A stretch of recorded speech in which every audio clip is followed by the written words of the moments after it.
Hi hello வணக்கம் friends, நான் உங்கள் ஸ்வீட் அம்மு பேசுகிறேன். இன்றைக்கி என்ன ரெசிபின்னு பார்த்தீங்கன்னா சிக்கன் கிரேவி எப்படி செய்யலாம் பார்க்கலாம் வாங்க. கடாய் நல்லா சூடாயிடுச்சு. இப்போது அதில் தனியா ஒரு 2 ஸ்பூன் சேர்த்துக்கோங்க. ஒரு ஸ்பூன் சோம்பு, சீரகம் 1 ஸ்பூன், மிளகு 1 ஸ்பூன், இந்த பூ 1 சேர்த்துக்கோங்க, 2 ஏலக்காய், பட்டை, கிராம்பு. அது கூடிய காரத்துக்கு தகுந்த மாதிரி உங்களுக்கு எவ்வளோ தேவையோ காஞ்ச மிளகாய் சேர்த்துக்கோங்க. ஒரு கைப்பிடி கருவேப்பிலை. இது எல்லாத்தையும்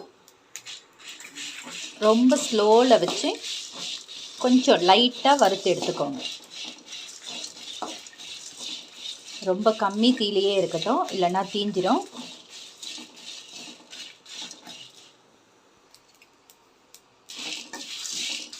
நல்லா வாசனை வருது. இப்போது இதை வேறு பாத்திரத்தில் மாற்றிடலாம். இப்போ ஒரு கடாயில் எண்ணெய் ஊற்றிக்கோங்க. எண்ணெய் நல்லா காயட்டும். சோம்பு, பட்டை, லவங்கம் உங்களுக்கு வேணும்னா சேர்த்துக்கோங்க. நான் அதில் போட்டு அரைச்சதுனால நான் சேர்க்கலை. சோம்பு பொரியட்டும். சோம்பு பொரிஞ்சிடுச்சு. இப்போது 2 வெங்காயம், பெரிய சைஸ் வெங்காயம் 2 சேர்த்துருக்கேன்.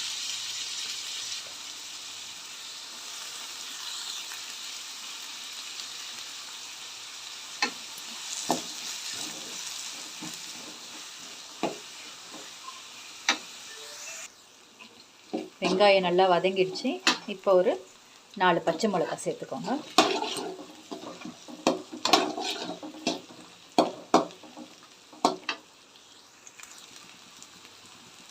இஞ்சி பூண்டு 1 ஸ்பூன்.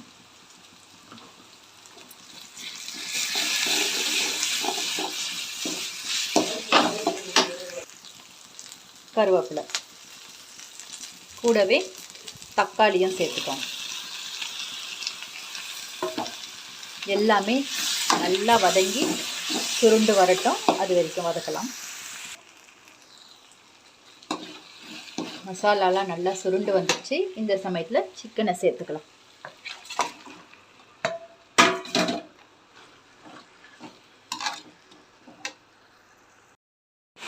அரைச்சி பொடி பண்ணி எடுத்து வச்சுருக்கேன்.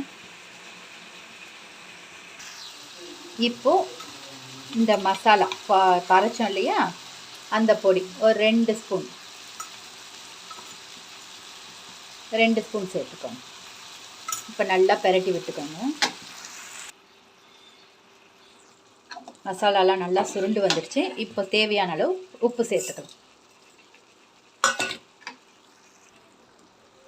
உப்பு போட்டு பெரட்டியாச்சு. இப்போ தேவையான அளவு கொஞ்சமாக தண்ணி ஊற்றிக்கோங்க. நிறைய வேணாம், கொஞ்சம்.